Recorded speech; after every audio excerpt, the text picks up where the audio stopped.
now, the young generation, like Prime Minister Trudeau, that we penetrate the cabinets. I also want to reiterate how deeply sorry Canada is for the situation this put President Zelensky and the Ukrainian delegation in.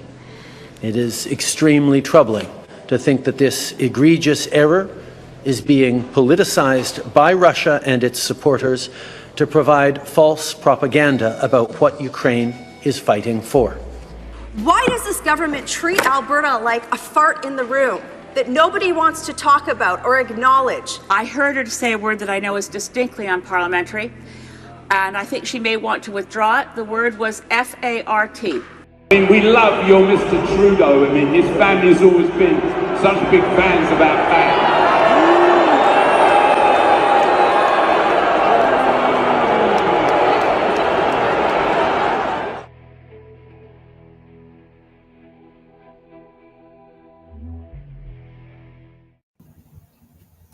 Hey, everybody. Hello. Well, welcome. Wow. Episode 10 already. Can't believe we've done 10 episodes of this. You're in the double digits already? I'm in the double digits. That's Wow. bad. God damn. That's a lot. Welcome, everybody, to the Maple Files. I'm your host, Snow Himbo, and this is our guests, Angel and Big Mac. Neither of Crab. us are Canadian. Neither of us are Canadian. No, they're not Canadian. They know very little. Angel is an honorary Canadian, but he has not been baptized in maple syrup yet. Nope. Wait, but I have? I did it in your sleep. Sorry, man. Okay. That's all right. I mean, I would have liked consent, but that's all right. I use gloves, the rash thing, so. Yeah, that doesn't really help. Yeah. So today's the theme of today's episode is reaction takes over, and it's mostly focusing on the trends that not only Canada but the entire West is moving in. And I'm going to kind of break down and provide some analysis there too. But we do have, hey Miguel, hey Javier, hey handsome cynic. No idea who that guy is. Yeah, we got some other news clips, mostly just politicians doing politician things, which is also known as being awful. I think Yeti might be back next week. He's just he's made it to his destination, so he's just kind of getting set up. He's made in America. Like, they make them in America. They make Yetis in America. Oh, okay. Made in America, like not made in China, made in America. That's made in America. Made in America.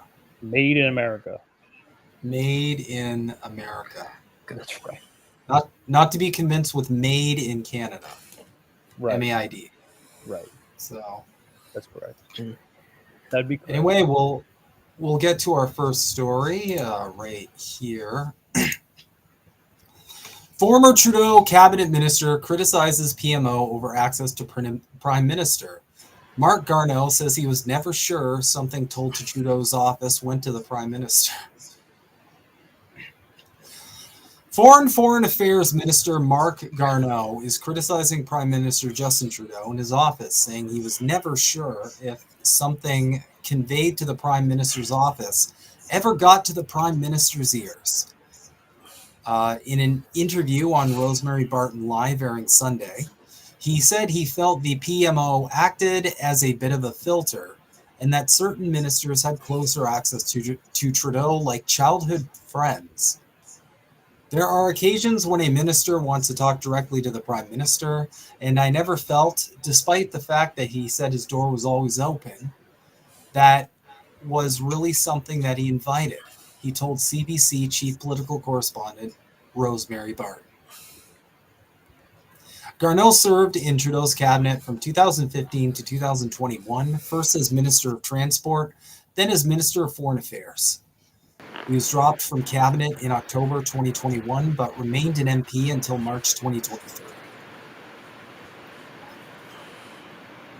Garneau said he was surprised to be named Minister of Transport, but it took little time for him to fall in love with the portfolio. But in the few calls the two had with each other, Trudeau did not seek my opinion on any issues, Garneau writes. Generally speaking, he was not overly interested in transport unless a problem surfaced. When Garneau has shuffled to foreign affairs, a move he describes in his book as unexpected, he writes that his new responsibilities didn't bring him any closer to Trudeau. Instead, he was only called once to offer advice at a meeting with then ambassador to China, Dominic Barton, to discuss the status of Michael Kovrig and Michael Spavor, who were imprisoned in China at the time. The Prime Minister's aloofness led me to conclude that he did not consider my advice useful enough to want to hear from me directly. Garneau writes, I found this disappointing to say the least. During his interview, Garneau still said he still doesn't know why he was removed from Trudeau's cabinet.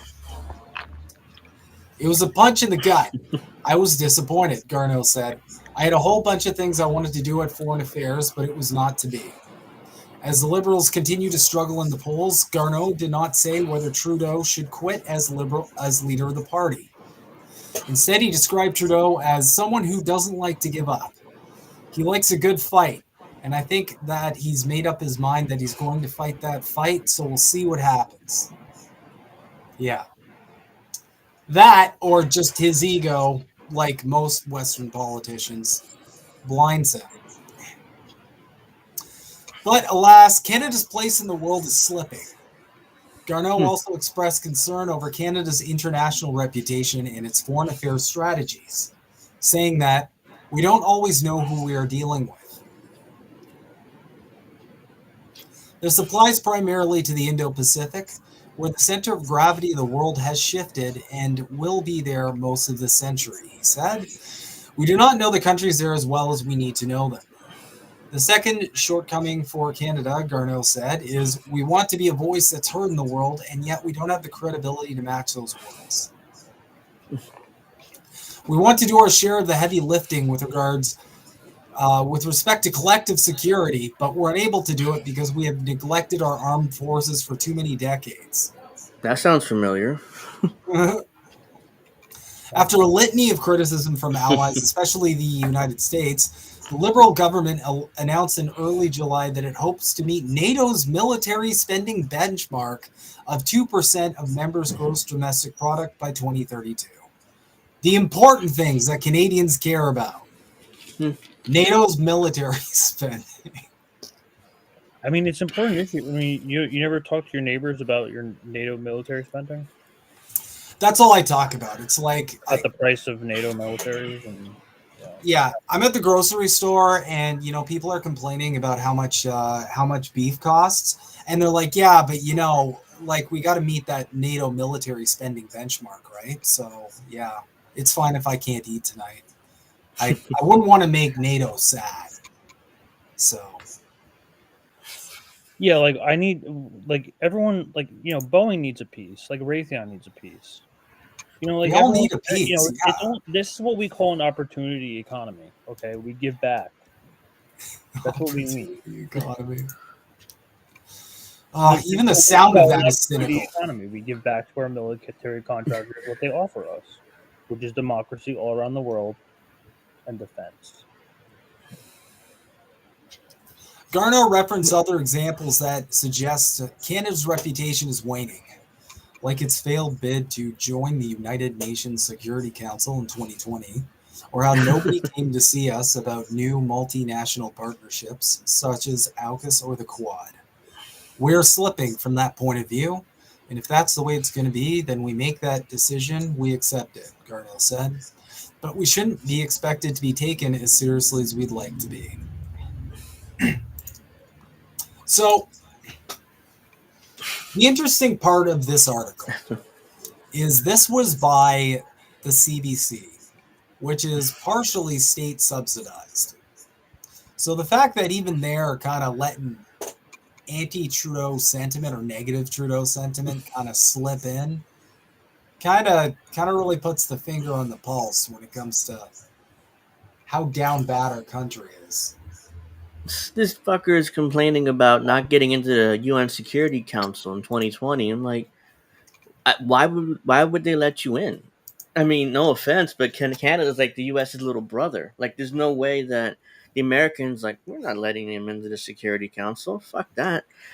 And then they're talking about. I'm sorry.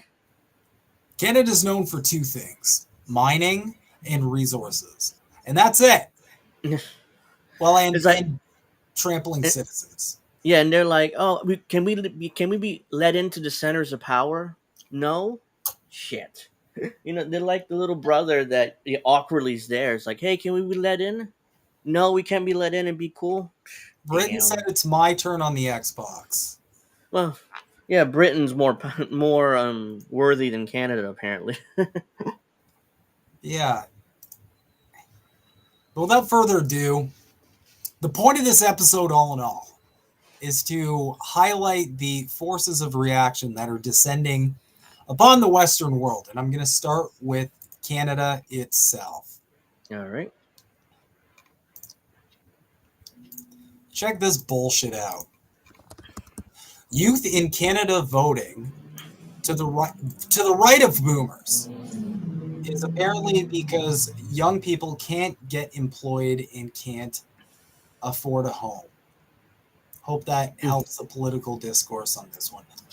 Now, this is across the board. Pretty much every poll. I'll just go to Polling Canada in general and show you guys this shit.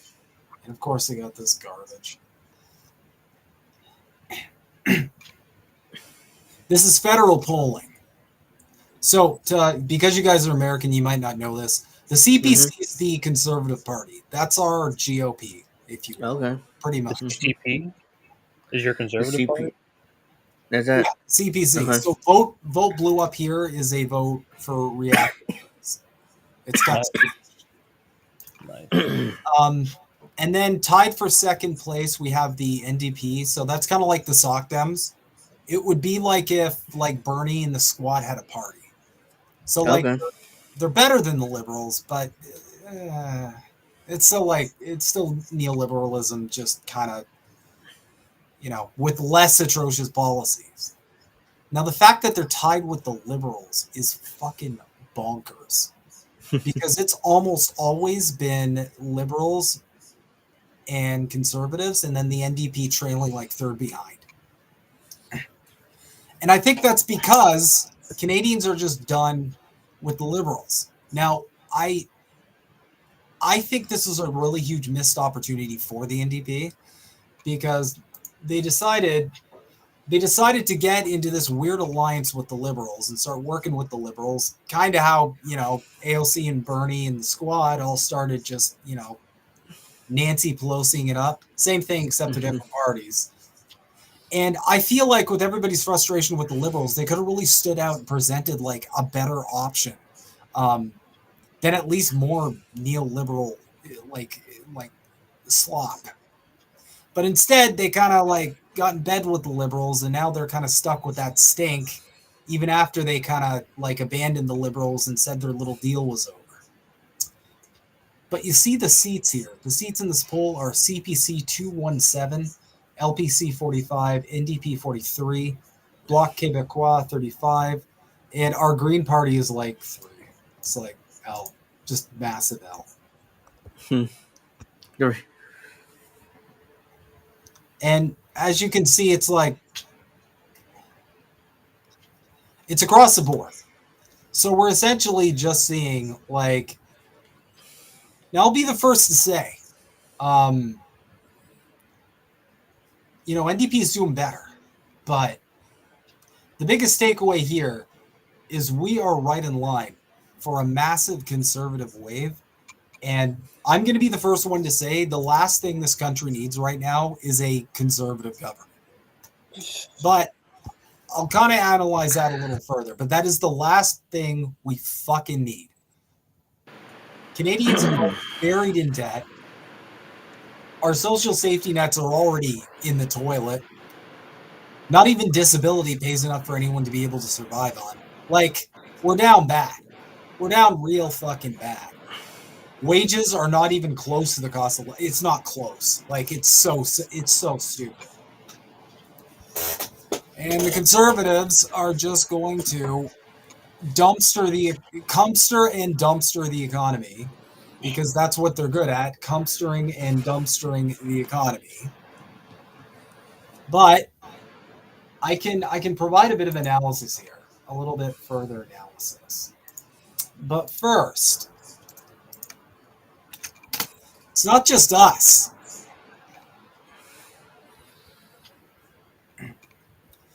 Austria's first far-right Freedom Party is heading for its first national election win.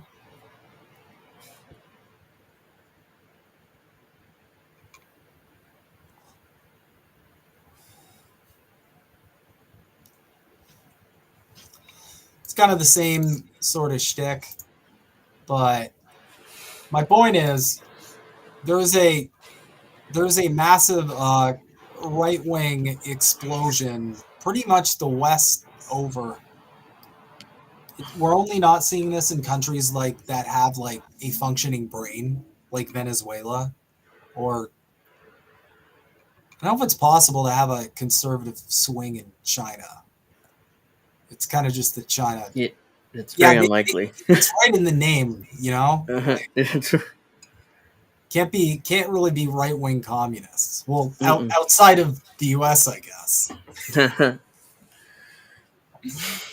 Yeah. So, hey, CBC voter. Hey, Cowboy Kitty. Hello. Yeah. Hello. Hey, everybody. Thanks for coming in. So, you might be seeing this kind of like reactionary wave, at least in North America. It's pretty much across the board. Mm-hmm. So, I'm going to break this down. I'm going to break this down a little for people.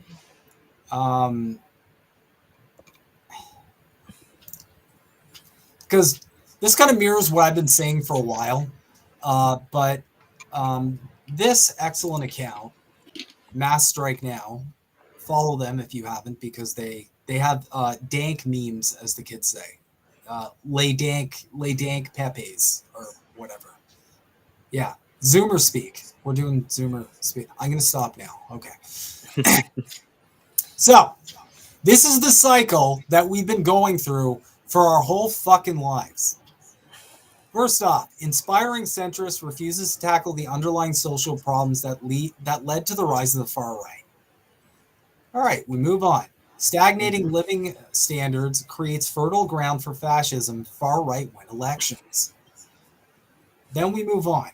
Far right drives economy off a cliff, lowers standards of public life, and generally makes everything objectively worse. Moving on. Uninspiring centrist defeats far right with a promise of change. Moving on, and the cycle continues. This is pretty much what we go through. In Canada, in the States, this awful cycle. And I think a major contributor to that is this stupid lesser voting, or it's lesser evil voting. I think it's a major factor as to why we can't get out of this entrapment of you better vote for the centrist because the boogeyman rightoid is gonna turn everything into super Hitler or whatever. I'm exaggerating a little, but this is essentially it's always essentially disappointing neoliberal governance that leads to these conservative waves, that leads to these conservative sweeps that we're seeing across the board.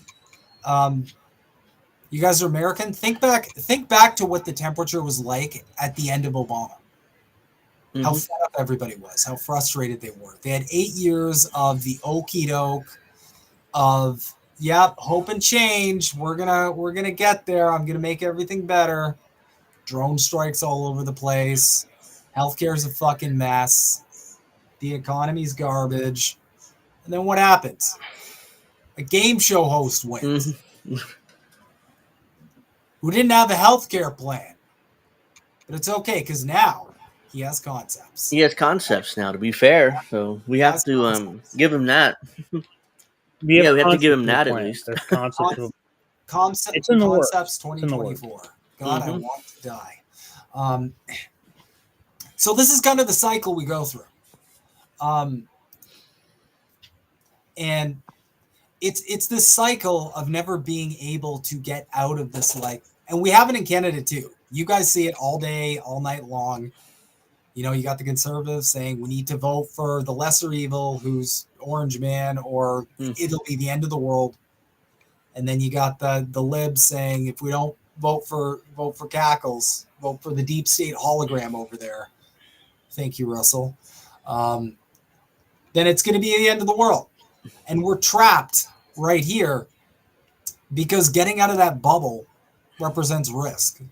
And everybody just gets scared and pisses their pants every 4 to 8 years and just falls for it. So I want to make another point too. This is a point that I feel like people don't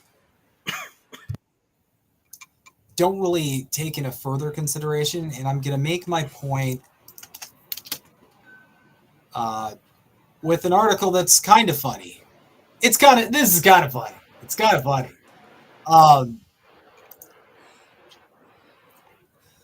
First reading, why is it the NDP triggering an election? They can't afford one. The party is so broke they'd struggle just to cover the travel expenses of the leader. As the Trudeau government continues to stave off an election despite ever plummeting public support, one clue as to how may be that the parties keeping them in power are too broke to afford a campaign. The NDP in particular counted less than $300,000 in cash in its most recent audited financial statements. At the close of 2023, the party had cash assets of just $289,808. This is the exact opposite of the Conservatives, who are sitting on more money than they could ever legally spend in a campaign. Their cash reserves at the end of 2023 stood at $16 million. That's $197,685.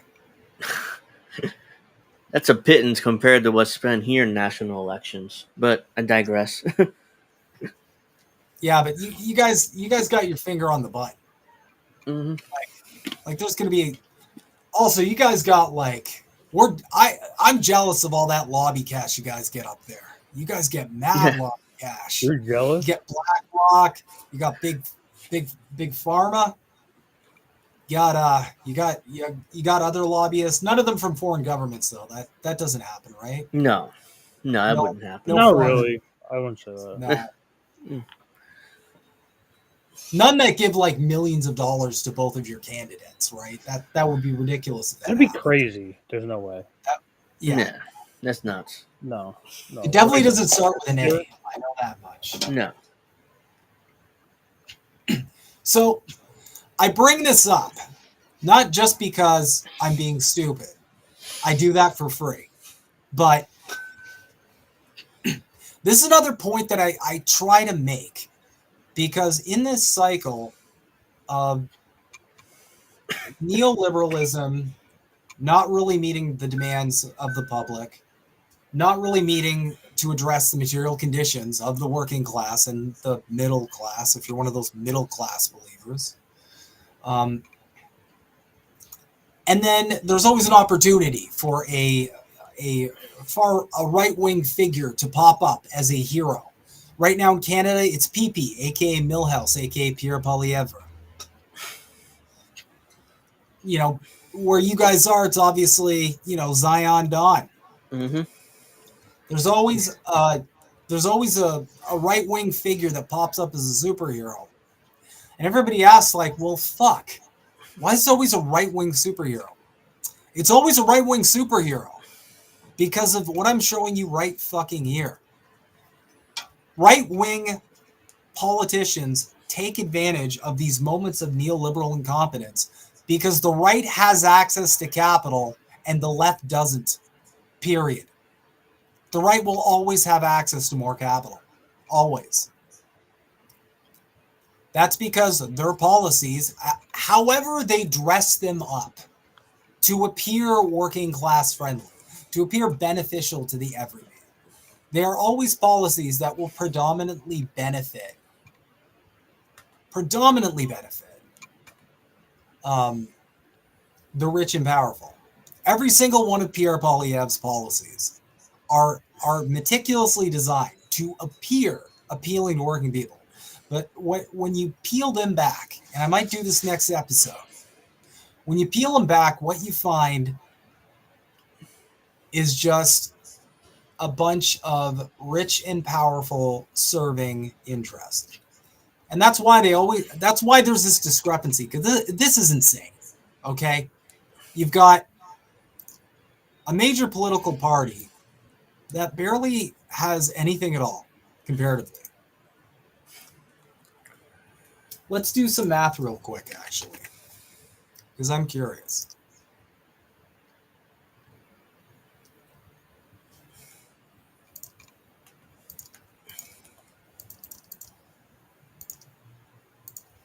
One, 6, 1, 2, 3, 4, 5, 6. Oh, wrong way. We're just going to do some quick math here.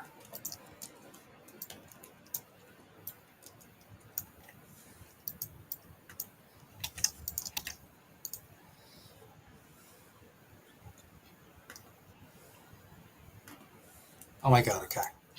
I give up. The calculator's freezing. But, I mean, that is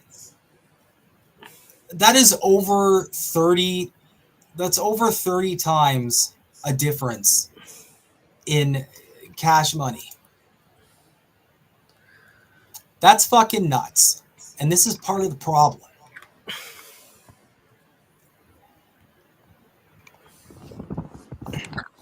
And just, like, look at this.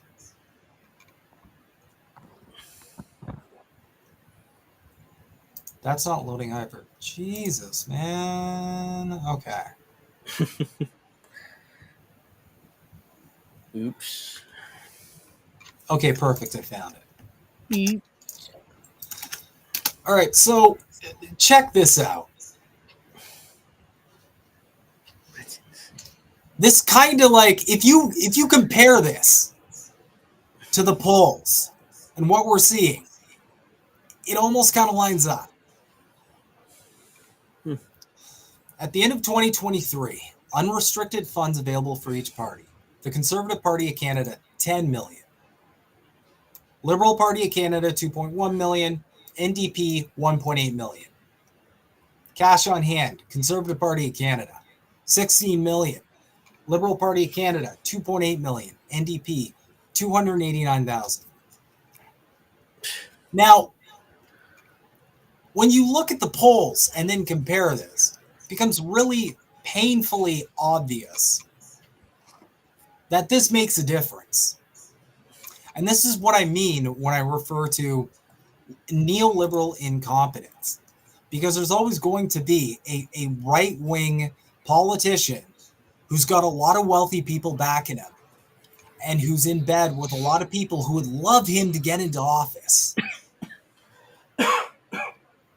so he can pass policies that make his rich friends benefit to the best of their ability. And I mean, shit, even the liberals. Because, like, let's make a quick comparison here. 10 million, 2.1 million, 1.8 million. And then let's look back at the polls real quick. Looks pretty close. So, all I'm saying is that, A, we need to break this cycle, both up here in Canada and in the States. And the only way to do that at this point is through direct action, because we're up here in Canada. If you think you're voting your way out of this, you're insane. You're just bonkers. We're going to be stuck in this cycle for the rest of our shitty, stupid lives unless we take action. Because the right is always going to be there to capitalize on the incompetence of the neoliberal regime. And when it comes time for the neoliberal regime to try and take the power back because the economy is in a nosedive 10 feet away from hitting the fucking ground, the liberals are always going to have more capital than anybody on the left.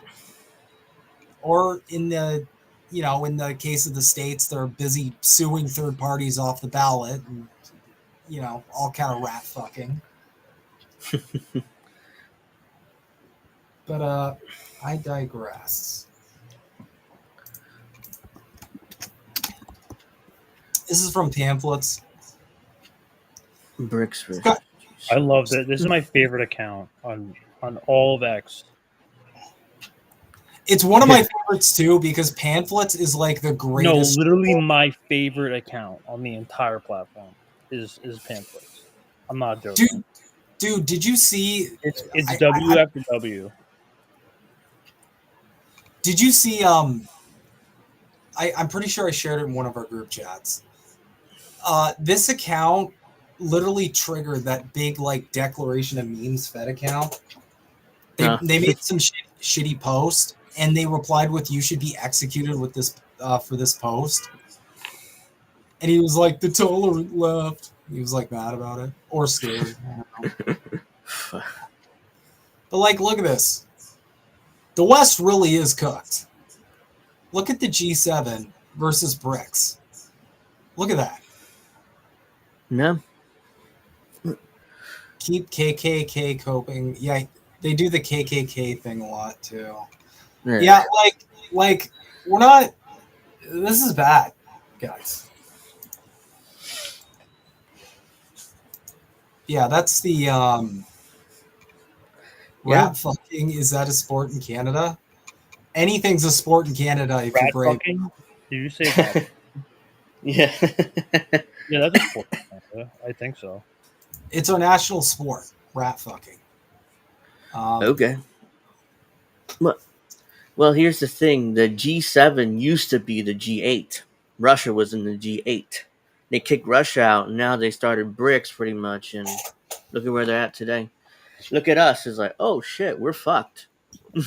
We are fucked. The U.S. is a dying empire. We're losing less and less influence around the world, which America really cares about, and it's going to be a point where we're going to be like, no, everyone's going to ignore us because once the dollar stops being the world's reserve currency, which is probably going to happen soon, we're screwed. I mean, there's no way we can recover from that. Oh, and this might be familiar to you guys. Our Conservative Party really cares about terrorism lately, which who can guess what that really means? Two guesses. Killing brown people overseas? Mm-hmm. Pretty much, yeah. It's deportations and Okay. They're calling Justin Trudeau a terrorist sympathizer. It's the same bullshit. They're like he hates Israel. Meanwhile, Trudeau is a Zionist through and through. It's that same stupid game where it's like you don't love Israel enough. No, you don't. Like, that sounds familiar here. I fucking hate it so much. And meanwhile, like the NDP, the Conservatives are losing their minds because like the NDP's leader, Jagmeet Singh, was I think the first politician, someone correct me if I'm wrong. He was the first one to refer to refer to the conflict in Gaza as a genocide. And everybody like, lost their minds. That's the first time I heard of this guy when he said, and I saw an article on that. I was like, well, it's obviously true. Why are you losing your minds over that? That's the thing. You only need to step outside the Western Anglo bubble, and like these things that people are just saying are just like fact, and they're not ridiculous. But because you're in the Westoid Anglo propaganda bubble, and you are filled with reactionary slop every day, politicians can do this shit, like pretending to be outraged over. It wasn't even that bad either. I would have gone way harder than what he said. No, you would. Yeah. He essentially, just said, like, we really care about stopping the genocide in Gaza. Canada's got to do more. I'd be up there being like, Israel is a fucking apartheid state, and it needs to be launched into a volcano. And that's all I have to say about the subject. And then I would just hit the dab and I'd walk off. That's why I think I should run for office. Actually, that could be good. I have a filter. But moving swiftly along, it's education time, guys. Because an event that happened recently was Justin Trudeau and the Liberal Party narrowly survived a no confidence vote. Yeah, I was going to ask about that. When is going to be a no confidence vote? Clearly, Trudeau is deeply unpopular. They already tried it, didn't go through. And the reason it didn't go through. Well, who's your guys' Trump figure? Pierre Poilievre. Okay. It's the guy who looks like Milhouse, except he doesn't look like Milhouse because, like, my theory is people called him Milhouse so much it hurt his feelings. He went and got LASIK, probably taxpayer funded, but so he doesn't look like Milhouse now. What he's getting dunked on now is everybody's noticing he's like photoshopping his biceps on his photos and shit, and just like, yeah, Macron did that. Yeah, he photoshopped biceps on himself. Yeah, these people are all. No, these people are all narcissists. That's what I was saying when my mic was muted. Like I get asked like, why don't you run for like local office or something? I'm like, I don't have the ego for that, and I don't think I have like the mental health for that. Like I don't think I'd be able to like handle that. Like in my own space, like be like, I'm running for office. Like you should vote for me. Like me as an entity. You know, like I wouldn't be able to like just fathom that in my head. I would sooner lead a revolution than than run for anything really. Because here's the thing. Here's the thing. Like at this point in the game, we see what happens whenever anyone tries to threaten power. They're freaking out about the maritime strike right now. It's all over the news. All 24/7. They're like freaking out. What's going to happen? Yep. Oh yeah, here in the U.S. Yeah, I immediately got here in New Jersey. Oh, a strike's going to affect us here. Blah blah blah. We're freaking out. Everybody's losing their minds. It takes one day. Yeah. I will say though, it's a great opportunity because if we can get all those guys on board, every single time there's a strike like that.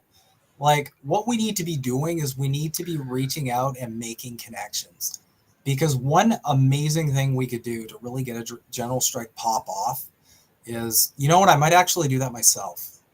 Like actually reach out, because we could get enough contacts, enough people together so that we could actually at least have the threat of a general strike. That might actually get some fucking changes done. And then I would go rogue and pivot it into a revolution, because fuck it, if you got the numbers, just go all the way now. You might as well, yeah. Mm-hmm. Yeah. That is what is to be done, if you will. Some people might say.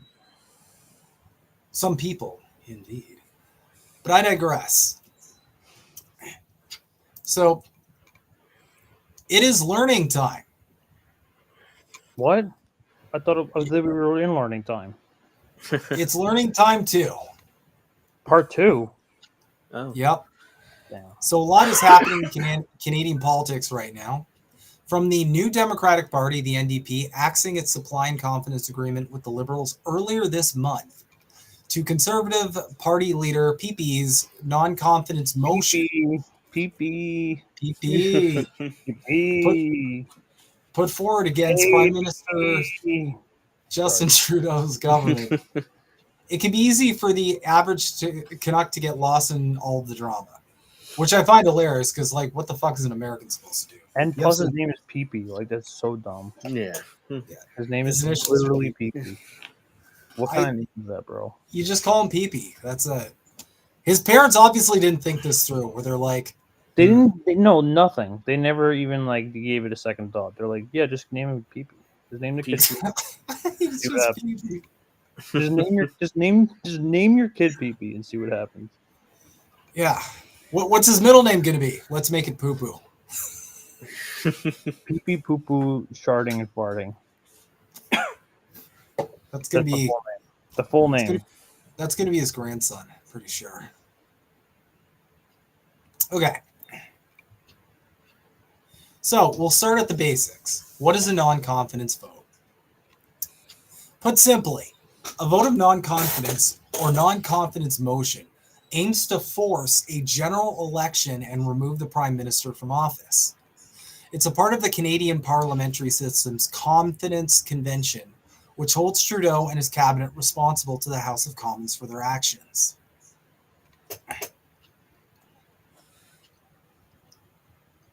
And this is Pee-Pee. This is the Trump figure. They can vote to give Canadians the carbon tax election. Here's it. So, or they can keep their costly coalition plan to quadruple the carbon tax. Yeah, so he does the same slogan bullshit that Trump does. Axe the tax, build the homes. Like, he doesn't really have policies passed like slogans, really. What this means, though, is it means that when a non-confidence vote happens, the governing party must have the support and confidence of a majority of the members of parliament to remain in office. In a minority government situation, that means that the government always has to have the support of another opposition party, where the NDP comes in. The minority Liberal government lived to see another day because the Bloc Québécois and the NDP voted against the non-confidence vote. Why did PP call for a non-confidence motion? Harris says that typically non-confidence motions are put forward for a specific reason, such as a scandal or a specific issue. For example, former Prime Minister Stephen Harper's government lost a non-confidence motion in 2011. Opposition parties cited Harper's failure to disclose full financial details of his tough-on-crime legislation, corporate tax cuts, and plans to buy fighter jets. These people are crazy, man. This is the driving the economy off the cliff part. What's interesting about this one was just plain, we have no confidence in the government. PP is advertising the non-confidence vote as a carbon tax election. The costly coalition. So it's always like costly coalition, sellout sing.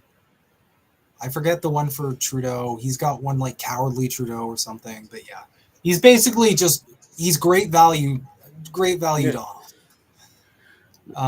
So that's again the same tweet. Or I think this is different. Yeah, the NDP vote to keep Trudeau in power to tax your food, take your money, double your housing costs, and unleash crime and chaos. Which, yes, I'm sure conservatives will definitely fix all of those, historically as they have. The federal government's carbon tax increase in April has been a point of contention among Canadians. But Harris says the Conservatives' attempt to take down the Liberals is likely due to an accumulation of issues. When people make big decisions, it's never one thing. She said it's frustration with the government, it's definitely the carbon tax, and it's definitely affordability as well. This is a part where the material conditions come into play, which always, like I said, gives rise to an opposition hero figure with the most capital. And that's almost always someone on the right. So again, we're going in this cycle. Trudeau's government is safe, but for a price. Bloc leader Yves-François Blanchet has essentially given the Liberals an ultimatum. They must meet their demands by October 29th. They're calling on the federal government to help pass two bills, one protecting supply management and another increasing seniors' pensions.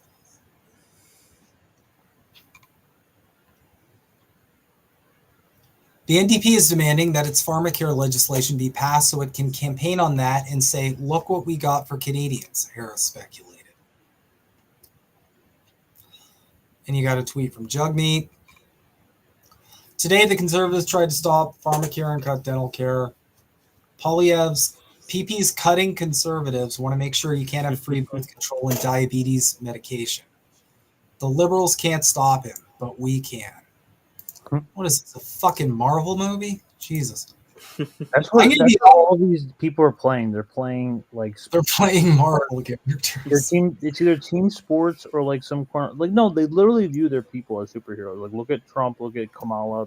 They have like AI images of them like saving cats and saving babies and shit like that. Like it's all tribal, like very tribal, very team. Like this culture very interests me. It interests me a lot because it's very, how should I put the word, retarded. But, yeah. Okay. But I mean, you know what I mean. Yeah. Right. But you know what I mean. Mm-hmm. I'm sorry. So when it comes to hiking old age security payouts, the Bloc wants 10% more a month for seniors between the ages of 65 and 74. That's something pretty doable. And when it comes to supply management, the Liberal government is in favor of it. It's something they agree with. She said the only thing that could prevent these demands from being met is that they have to pass both the House of Commons and the Senate. Pretty confident that the Senate will find a way to pass both of these bills. Could there be an early election? After the Conservatives' failed first attempt, Poilievre tabled another non-confidence motion on Thursday, which will be voted on next Tuesday. If that vote is defeated, the Conservatives are expected to table one more non-confidence motion before Christmas. Yay. So the big question now is whether the Liberal government can hold power until the next scheduled election, which is expected to happen in October 2025, which happens to be the year that I turn 40. Fuck me. No. Oh. Yeah. Yeah. It's over. It's ogre. It's ogre. Harris predicts that Trudeau will survive this fall in a video game. I just don't think the conditions are right for the Bloc Québécois and the NDP to go to an election, she explained. Well, yeah. The NDP has no fucking money. They got no paper. They got no money. Where's the money? They're literally too broke to run. What are we doing? And again, that's because the right has capital. And all of the super rich people who are going to throw money at them are not going to be in favor of policies that put them at a disadvantage and the working class at an advantage. That doesn't interest them. It is against their interests. What she's looking towards is a spring budget, which she says is a big question mark for the Liberals. The budgets, like the fall economic statements, are automatically confidence votes because of what they call money bills. If the opposition was going to bring down the government, they do it on the budget. If they do it on the budget, then it's a way to do it on principle so they don't look as opportunist. The government is distracted. Now that we know the ins and outs of what's happening in Ottawa, it's important to know how it all affects Canadians. The end of the NDP supply and confidence agreement, which would have essentially kept the Trudeau government in power until next year, seems to have set all of this in motion. It's affected things in that we're all in these negotiations, we're all in these tactics. She said that what's difficult is that the Liberals used to be able to count on the NDP for support, and that's no longer a given. She adds that the NDP used to be more part of governance and receive regular updates, but that's no longer the situation. It makes everything much less predictable. And it also means that the government is focused on staying in government, and that's taking away energy from solving issues and from actually bringing policies and actually governing. It just brings uncertainty, and I don't think that's good for Canadians because, again, the government's distracted. It's hard to settle some of the long-standing issues. Oh, this is about...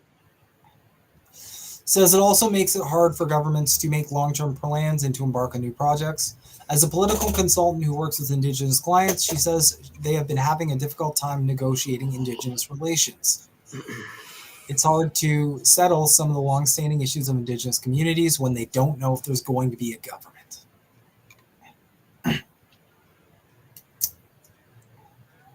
So, that's where we're at. Ooh, what's this one? What is this one? Hold on. This could be crazy. Walmart Canada spending $92 million on pay hikes to hang on to workers. Oh, wow. Driving the news. Walmart Canada announced it's putting $92 million towards increasing hourly wages for supply chain workers and retail associates. It's the second time this year the retailers boosted wages, committing $53 million back in July. Big picture. Higher wages are one part of the company's strategy to retain workers and cut down on turnover. The company has also rolled out initiatives to make in-store positions feel less like thankless dead-end gigs and more like careers with advancement possibilities. Last year, the company invested $50 million over 5 years to bring its Live Better You program to Canada. That is a fucking terrible sounding program name. Yeah. What is that? Live Better You? What? What are you, Yoda? Oh my God. Live Better You. The program offers and pays for a selection of courses for employees that are curated based on the new and future needs of the business. Why it matters. I have something to add to this too. With over 100,000 total employees, including some 40,000 in-store workers, Walmart is one of Canada's largest employers.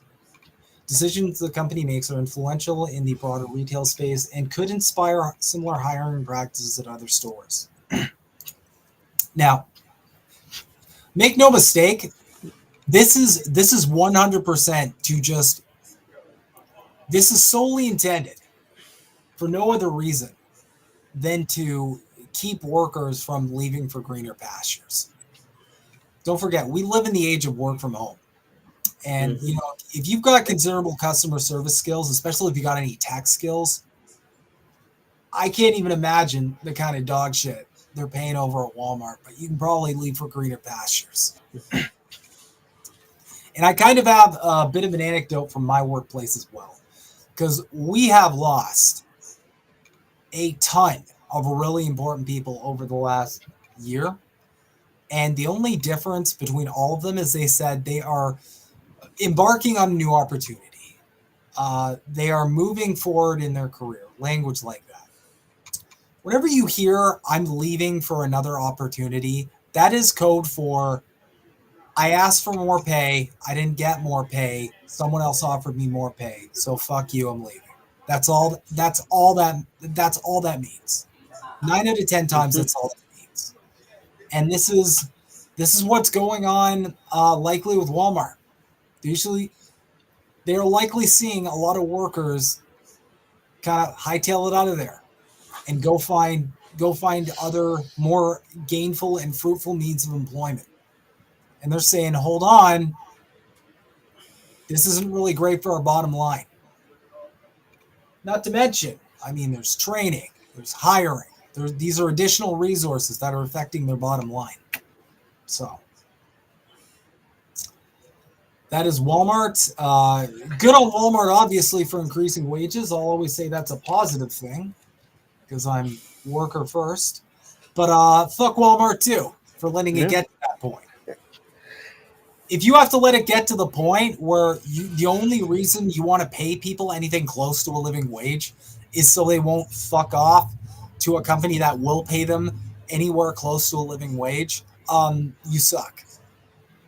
You should be taking feedback from your workers and saying, okay, the majority of people want more money. Everything else is more expensive. Our wages haven't gone up. So let's give them more cheddar.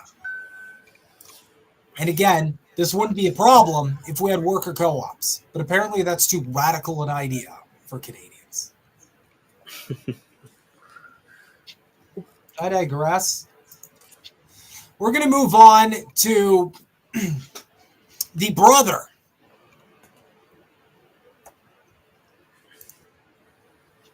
Yeah, that's right. I am 38 right now. I am turning 39 this year by the end of the year, meaning I will indeed be 40 by sometime next year. I know. I only look 20 years older than that. I know. Anyway. So now we're going to move on to the brother and premier of my province. The brother of quite possibly the most controversial Canadian politician, Rob Ford. Here's his brother, Doug Ford, being the most out-of-touch fuckhead in the world. He looks like, you know who he reminds me of? Did you guys ever watch the Super Mario Brothers movie? He looks like he looks like King Koopa. The first one, the 80s one, right? The one the terror. The like super like campy like The one from the 80s we're talking about, right? Yeah. Not the one that just came out, the animated one. The one that just not the one from the 80s, right? The live action one with Bob Hoskins. Yes. What are you talking about? Immediately, yes. Mm-hmm. I'm gonna guess Greg is 14 years old. That's close. Yeah, he's actually my son. Yeah. So without further ado, and again, I just love conservatives. They're my favorite. Nothing is better. Let me just quickly turn up the volume here. Okay. Do you know what the best way to get people be able to get out of the encampments, get out of homeless? Get an application and drop it off one of these companies and start working. You need to start working if you're healthy. Bottom line, if you're unhealthy, I'll take care of you the rest of my life. Your life will take care of you. But if you're healthy, get off your ASS and start working like everyone else is. Very simple.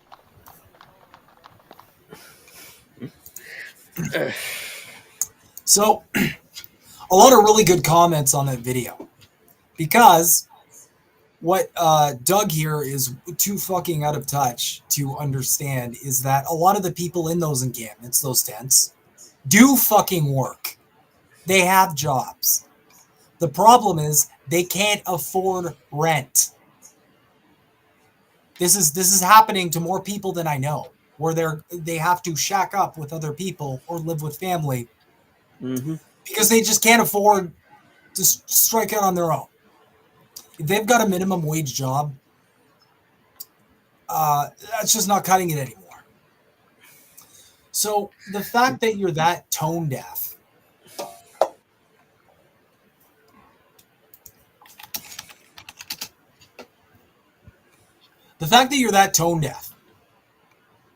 to be like, oh, well, you know what? Like, if you're homeless, just get a job.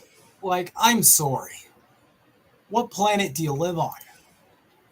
And I know Doug Ford is a fairly well-to-do guy, so he's not really in the trenches with people that much. But I mean, just a little bit of empathy here. It's like, what about all the people in those tents? The first thing it indicates is that he obviously hasn't really communicated with these people at all. Or if he has, he's lying and he's spinning a narrative. Because if he did communicate with them, he'd realize how much of them already have a fucking job. And secondly, it indicates how out of touch he is with the economy. Dude, you're the premier. That's like a kind of like a governor in the States, I suppose. Okay. You're premier. You're supposed to have a pretty good idea of how your economy's doing. And the rent is fucking bonkers.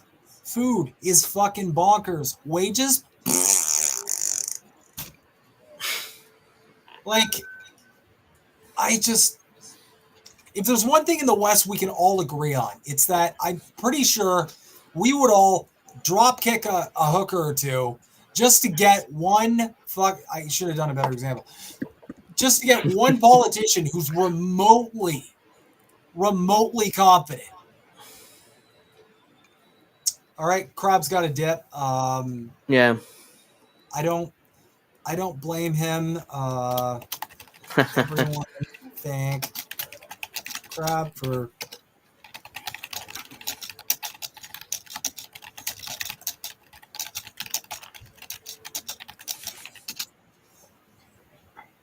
just going to show that. There we go. Everyone thank Crab for hanging out with us. He can't stay too long. We've got 2 other shows this week, and the rash is really starting to spread a lot. Even with like the cream, like the cream and the tea tree oil that he's applying vigorously every day to his lower situation and now his upper situation. It is spreading very aggressively, so he's got to take care of that. We here at the Maple Files are very big fans of self-care. So if you do have a very aggressive lower region rash, don't stream. Don't stream for too long. Take some breaks to take care of yourself. Crab's scared you're gonna drop kick him. But my main point here is we need politicians who are in touch, because you can't just be out here giving spicy hot takes like this when the majority of people are like, wait a minute, I have a job. It also belies a complete lack of empathy, because he's not even thinking, like, if I were to address like a bunch of people in encampments and in tents, the first thing I would think was, gee, I don't want to say anything that might completely dehumanize and alienate them, like call them lazy, especially if they're working their fucking asses off. Mm-hmm. So I might say something along the lines of, I get it, the economy sucks, we're working on it, even though we know you're not. Something, anything, not like get a job. Also, to note, a lot of companies, they won't hire you unless you have a fucking address. So that's what I was gonna say. Mm-hmm. What are we supposed to do? But again, these politicians don't know that because they've never been in this position. I want to vote for a guy who's been homeless, who's filed for bankruptcy, who's caught Alaskan king crab. I don't know why I added the last one. It didn't need it at all, but yeah. I want a politician who's actually gotten his fucking hands dirty. Someone who's understanding of where average Canadians are. Average working class people, where they are at. God damn. But anyway, on the note of Dougie, we got some further.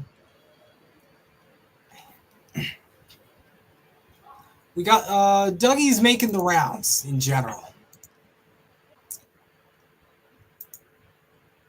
No, don't do it. I'm going to make this bigger so we can read well. Let's see how that looks on screen. Looks maybe one more. I love the zoom feature, man. It makes me really happy. And it's better for me reading. On August 28th, Premier Ford made the most consequential announcement of his tenure by announcing the largest competitive energy procurement in Ontario history. To date, there has not been a single word of criticism from any opposition party, not even the NDP. Surprisingly, there were no questions from any journalists anywhere. No one said a word.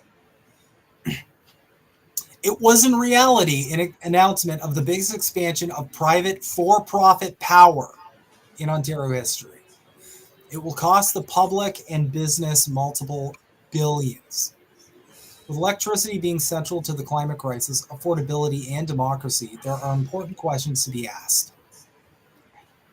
It was clear that developers pushed Ford to open the Greenbelt for them to build on at an immediate gain of $8.2 billion. Question number 1. Who was behind the push for such a huge expansion of private power in Ontario? In Ford's announcement, he uses the word affordable 9 times. Sprinkled throughout are also claims of low cost, saving consumers money, and competitive pricing. Ford made the exact same promises as Mike Harris when he brought in hydro deregulation. Complete and utter BS. According to the Financial Accountability Office, Ford is spending up to $7 billion a year hiding and protecting former Conservative Premier Mike Harris's deregulated electricity market scheme.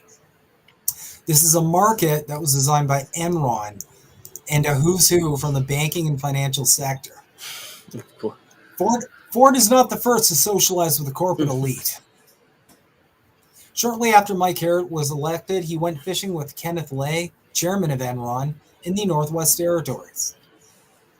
So you have politicians real buddy-buddy with the moneyed interest. Does that sound familiar at all, Angel? Yes, it does. And Enron, isn't that the company that fell apart because they were lying about how much money they were worth? I remember that.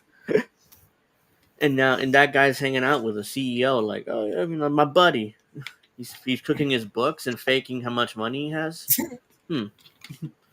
Question 2. Why do we still have an electricity market that was designed by Enron still open in Ontario? Which leads us to the following. With such a massive increase in private for-profit power selling into this market, big rate increases are inevitable. Question 3. Is Ford going to use the public treasury to subsidize these rate increases too? There are many more questions, particularly on the climate crisis. Democracy is at risk, not just in the US, but here too. With only 17% of voters putting Ford in power last time, it is a big issue. 17%, that's a fact. Democracy was subverted to take our public power systems. Conservative governments in Ontario have either subverted democracy, bypassed or eroded it to the benefit of the private sector. They've done this in a few ways. First, there was never a mandate from the people to do things like privatization. Second is what conservatives call cutting red tape, making it sound good, but eliminating laws and regulations that require public input and support. This is something I talk about conservatives doing a lot. It's kind of related to what I said before on how conservatives always put forward these proposals that are that have a veneer of benefit for the populace, for the everyman. But in reality, all it does is benefit them in big business, and especially their friends on big business. Finally, the third way, and perhaps the worst, is whenever conservatives pass new legislation, they give themselves and their ministers more power to rule by decree with no transparency and no public input whatsoever.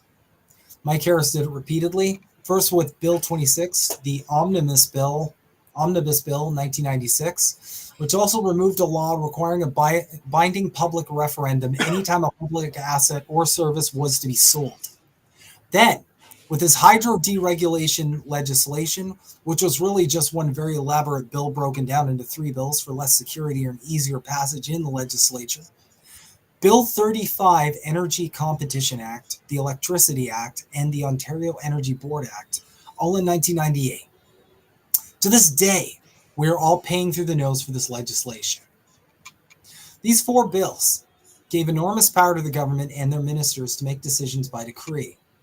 Now Ford has repeatedly done this. The prime example being Bill 165, Keeping Energy Costs Down Act, which, wowee. That's Orwellian. Did we spend a lot of time on that name? Yeah. Giving themselves more power to rule by decree, and the removal of procedural fairness entirely. Another example is Bill 218, supporting Ontario's Recovery Act, which shielded private owners of long-term care facilities from being sued for negligence, where 4,000 died during the pandemic, many from neglect.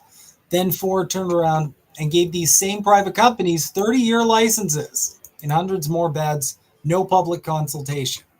Ford is also under investigation for the Greenbelt. There really needs to be investigative reporting here to find out just who is behind Ford's massive announcement on energy and to defend democracy in the public interest. So that was an excellent article, very well informed, very, very good breakdown, in my opinion, of just what Dougie's up to. And as usual, it's more for the wealthy in the business sector, and less for the working class, less for you and your families.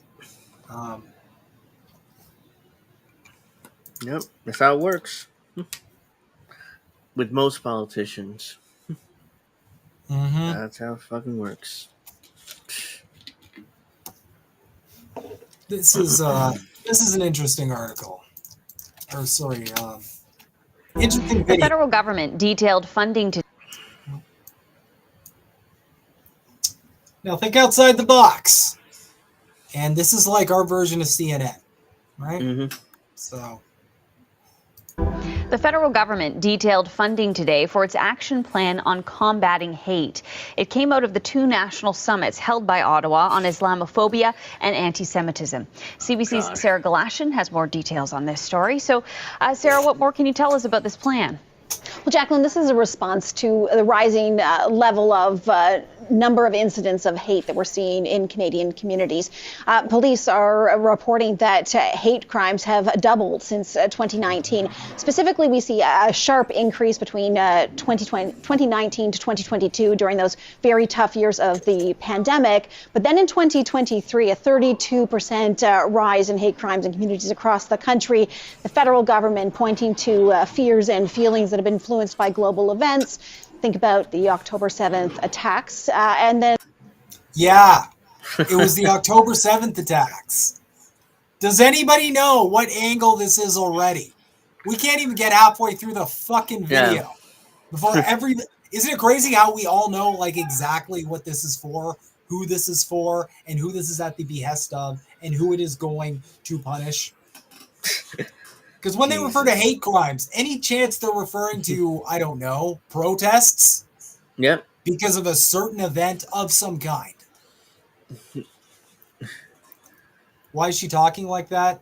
Stephanie, that's actually my mom. Please watch your mouth. She's doing her best up there. No, I'm kidding. That's just Canadianese. But I digress. And Israel's resulting military response against Hamas in Gaza and now Hezbollah in Lebanon. So then there are a number of ways that Canada's action plan on combating hate is, we're told, going to make Canadian communities and specifically individuals as well who might be feeling fear feel safer. Take a listen. This means better data tracking on hate crimes through StatsCan, increased resources for law enforcement so that they can understand the needs and concerns of diverse communities, reforms and education for our justice system to better inform how to deal with hate crimes, more funding to financially support survivors and victims of hate crimes, to ensure communities have the resources they need to feel safe and secure, as well as initiatives that will build trust between communities that experience hate and the institutions that respond to the incidents of hate. So as far as building that trust, that there will be a security there if it's needed. The existing security infrastructure program in Canada, it is getting a revamp. It's getting a new name. They're now calling it the Canada Community Security Program, CCSP. And it's also importantly getting more money, $65 million more dollars, 16 million of those dollars can be available this year. And so they are putting out calls for applications to community groups, projects, organizations that would qualify. They can be eligible for up to $1.5 million. And under the new formula that's being introduced as part of this, the federal government could provide up to 70% of that funding. And it could be complemented by other levels of government funding that might be made available. And Jacqueline, important to this when we talk about the protection element of this and those individuals and communities feeling safe, some of that money can be used to pay for accredited security guards. You mentioned this a bit, Sarah, but what sort of groups might be able to benefit from this funding? Yeah, we're talking about groups that might feel that they are either targets for hate, might be targets for hate, might also be groups that are working to try and combat hate. Working to combat hate. Right out of the bag, there it is. Mm-hmm. So I'm not saying that this is definitely just a clever way to clamp down on people protesting the genocide in Gaza. But it's probably clamping down on the people protesting genocide in Gaza. It's probably all any of this is, really. And I hearken back to the trucker convoy when a lot of people on the left were yelling at me and saying, why are you speaking out against what's happening? They're just a bunch of dirty anti-vaxxers. Well, like I said back then, and like has always already happened in Canada, if the government is able to suppress protest for a cause that you don't agree with, they are absolutely able to suppress protest for a cause you do agree with. And the government has already done this for pro-Palestinian protesters, just as a FYI. Other things that it can be used to pay for this money, administration space, it can be used for cemeteries, it can be used for childcare centers, so it can really run the gamut, and that's all part of this new formula, and this is what organizations have sort of said that they need. At the press conference, we actually heard from a couple of voices representing groups that are working toward trying to increase dialogue on particularly tough topics centering around the Middle East. I want to play you a little bit of what we heard from both sides of this that are trying to work together. Both sides. We want to see solidarity dialogues in Ottawa, in Toronto, in Vancouver, in Montreal, and any other place. We want to expand the tent that will include everybody and that will never leave anyone behind. People are suffering, and this is an effort not to ignore or to silence it, but to give them a voice and find a solution through safe and effective communication. We also hope it will bring down the temperature, which has risen far too high because of polarization. So that's just one example of a group trying to foster dialogue. And of course, Jacqueline, by doing so, the hope is that they increase that dialogue, they increase an understanding between those who might be feeling fear, so that they have a better understanding of the other side of the issue. Okay, Sarah, thanks so much. That's the CBC's Sarah Galashan. Wow. Oh my fucking God. All right, so that's that. No, kill it. Kill it with fire. So that's where we're at when it comes to where Canada's at with hate crimes. Now, I'm not seeing a lot of these so-called anti-Semitic hate crimes. I'm not really seeing a ton of them. What I am seeing a lot of is a lot of people taking time out of their day and risking their personal well-being to protest in ongoing genocide. That's what I'm seeing a lot of. And I feel like they're probably just calling that a hate crime. I think it's just that. Well, I think that's all that's going on here. I think that's all this is. Yeah, probably. Here in the U.S., they passed a bill saying that if you call someone if You call some Zionist? If you Zionist, yeah, that. I'm sorry, I'm just lost my train of thought there. If you call them, basically they're trying to conflate anti-Zionist with anti-Semitism. If you saw someone in Zionist, oh, you're anti-Semitic, and you're allowed. They can take away all your government assistance or whatever. So. There you go. It's happening here in the U.S. too. So that at least that's more blatant though here in the U.S. Unlike in Canada, where it's kind of like, we're gonna create this new government thing to give money to organizations to do this and that and the third, also to increase more security. She said, and hire more people. So it's an indirect way, as you said, to kind of, to clamp down on protests against Zionism and pro-Palestinian protesting. Yeah, because let's unpack this for a second. Mm-hmm. What else could be causing an increase in hate crimes? What would that entail? What changed?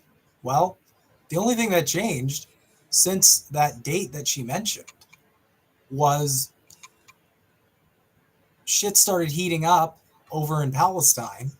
And the world started paying attention. We've never paid attention to this issue to this extent. And when we finally looked, we were all horrified. Yeah. And there's no going back. I can't unsee those videos I saw. I can unsee any of that. I can't unsee those kids. I can't unsee parents crying because they know they'll never spend another day with their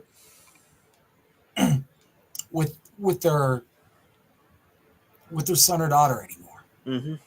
I can't, that's never going to leave my head. It's etched into my mind until the day I probably die. So, yeah, people aren't just going to forget this. And the ghoulishness of these fucking government officials and the ghoulishness of our media apparatus that's framing it like this is exactly how they're painting this.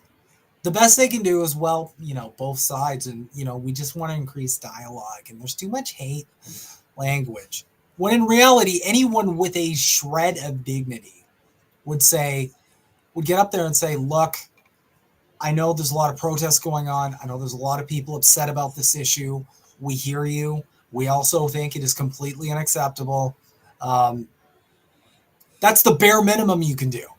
Bare minimum. They can't even do that. They can't even do that. They gotta coat everything in this flowery language and make the issue seem much more complicated than it actually is. Really not complicated. All you got to do, all you need is a pair of peepers, and you kind of got it. You can see it. You can see what's happening. Very, very simple. Regardless. All right, before I get too emotional, that's all I had for today. But Steph's comment about speaking Canadianese, that made me want to end with us having some fun. So I'm going to ask you guys, you in particular, Angel, how much of what this guy says you can understand? Okay. Just because it'll be funsies, as the kids say. If you're Canadian, there's a 100% chance you've already seen this video, but I think there's a good chance that Angel probably hasn't. So, without further ado. Okay. Can you make a video where you just speak proper Canadian to the point where we can't understand you? You know what, bud? I'm pretty sure I can help you out with that one there, because just the other day I decided to fuck the dog and take a rip over to Tim's to grab a double-double and some Timbits. Tell you right now, there's some pretty not bad pricing on that shit, because it only set me back a couple loonies and a toonie. After that, skirted on over to the Lickbo. Figured a couple wobbly pops wouldn't get the job done, even if I grabbed a twofer of them, and everyone knows there's not enough juice inside a Mickey. So I just decided to fucking send it straight for a 260. You know what, bud? You get some of that in you with a couple darts there, and it'll turn you into a proper fucking shit disturber right on the spot. Anyway, brought the Twixer over to the bush with some buddies to get some fucking shinny going, and a couple Habs fans showed up with their stupid sweaters there. Tell you right now, bud, the chirps were just fucking flying, bud. Their twigs were in worse shape than our goddamn government, and that shit's in fucking shambles right now, I'll tell you that. Anyway, if you're ever in the market for a new bunny hug or a toque there, make sure to check out my merch site. It's got some great shit on it, bud. All right, now how much of that did you understand? Probably a quarter of it, because it kind of reminded me of my mother, my people in my family speak Spanish. That's I just caught a quarter of it, So it reminded me of people in my family speak Spanish. It's like, whoa, like take a chill pill, speak clearly. I mean that I only caught like a quarter of that, barely, So, and also my eyes went cross-eyed, like what? Yeah, that's our differences, because that's that's just how I hear people. That's just Canadian, really. There's different dialects, though. That would be a fun episode to go over, especially Newfoundland and all the East Coast dialects. And oh man, those are that's like the stereotypical like shit you see in like cartoons. Hey, you're talking like this, eh? There's a bunch. That's crazy. But anyway, guys, thank you so much for tuning in today. Real quick, I'm just going to share. We do have a YouTube channel. It is, as you can see, youtube.com/@the_maple_files. So if you wanted to follow us, much appreciated. We are trying to Natalie said interpret it. Basically, all he talked about there was going to get a cup of coffee at Tim's, which is Tim Hortons, then going to the liquor store, the Lickbo, to get a twofer, which is a bunch of beer. And then he ran into some people who were hockey fans, and the chirps, which is shit talking, were just flying. So it's essentially just, it covers about an hour max of what his day was like. So, wow. Anyway, guys, again, thank you so much for tuning in. Please be sure to like, comment, subscribe, all that good shit. Yep. And thanks to everybody for tuning into episode 10 of the Maple Files. Well, glad you're okay, Natalie. Yeah. I've been having some gastro and intestinal issues myself, and in solidarity, I just got blood work results back, and they're apparently very bad. So I'm not. I also have some health things. So fingers crossed for you. Fingers crossed for me. And yeah, I am going to go eat some. All right. I'm going to go eat some dinner, but thanks to Angel as well, as always, my dude, for hanging out. Thanks for having me on. Yeah, always fun being Canadian with